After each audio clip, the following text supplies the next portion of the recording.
Here we are, Milloy and Milloy show. Maybe episode 7, I think. Can't really remember. Maybe it's 6. In the Simpson Desert. Lauren's having a bit of a drive at the moment. I got the drone up before and flew that from the passenger seat following us for a bit, so that was pretty different. Yeah, so we left you on the way from Haddon's Corner to Longreach. So yeah, basically the drive between Birdsville to Longreach was a long, boring drive, pretty much. Yeah. And we got to Longreach and got to the caravan park there, and pretty much that called it a day. Made chicken mignons with the roast in the camp oven at the caravan park. We put them in the camp oven, put that on the stove top.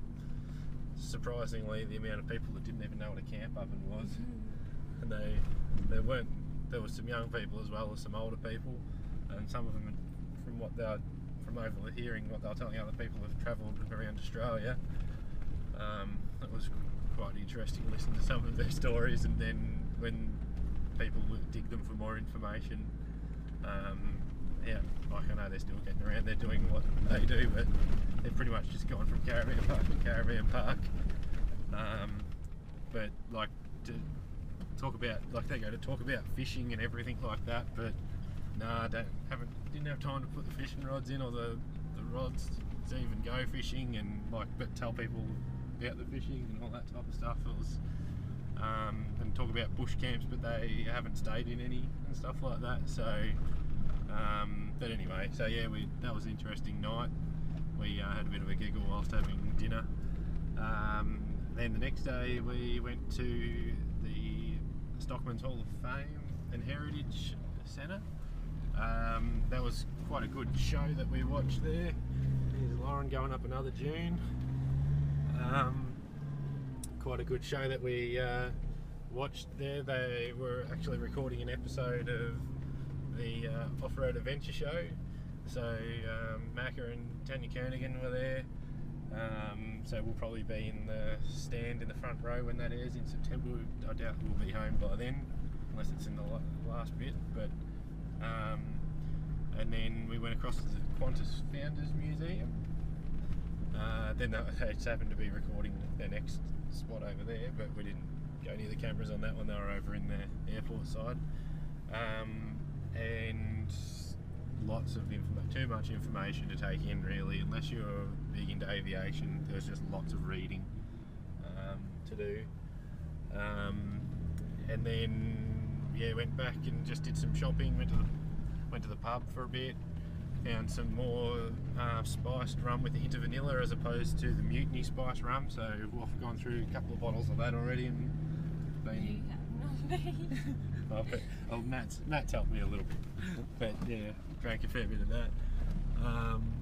And then the next day we went to Invercargill, to the machinery mile,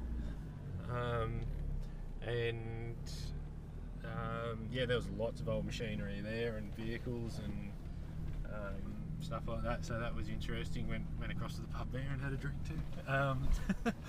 So then went back to the caravan park, and that was just a relaxing afternoon, really. That was probably one of the most relaxing days I think we've probably had on the trip. Yep. You found that quite relaxing too? Yes, quite relaxing. Oh, very good. And so then yeah, that night we just started to we watched the footy and stuff like that on the iPads, and then yeah, pretty much got up early the next morning and started making our way back to Birdsville. The trip back, I would say, probably wasn't as boring. The day felt like it went a lot quicker. I don't know if it's maybe because we started off on the bitumen section first before 280 k's of corrugation. So that again, there was a very busy road with Big Red Bash on. Again, quite amusing UHF chatter along the way. People thinking that if you overtake slower, you don't stir up the dust even when you're travelling, say, a southeasterly direction and the wind's blowing southeasterly. The dust just sits in their path of driving and stuff like that. There was a couple of people that when we pulled up at the service station, they got out that they said they didn't want to say anything either back on the UHF, but we all had a bit of a laugh. That was just happened to be some other people from the caravan park that ended up travelling along with us along the way. And then yeah, it was about a half an hour wait at the service station. It was flat out with Big Red Bash on. I called in to the survey because on the way between the two I found that lost, well, I don't think they were there, but lost a few bolts from the bash plate because I could start to hear a bit of noise there. So I put a couple of those back in at lunchtime, but yeah, there was one bolt that had been stripped out, which we found out when I got to the service station at Birdsville. So I think that when they remove all the bash plates to do an oil change, I don't think they've put two back in and they've stripped one of the other ones. So old mate welded a bolt onto a nut and then used that bolt to be able to hold the nut where it goes, and then put another bolt up through the bottom and screwed it in that way. So that'll well and truly do the trick. But yeah, definitely need all them in with all the corrugations that are going on. They just, like even with Cape York, I had to stop along the track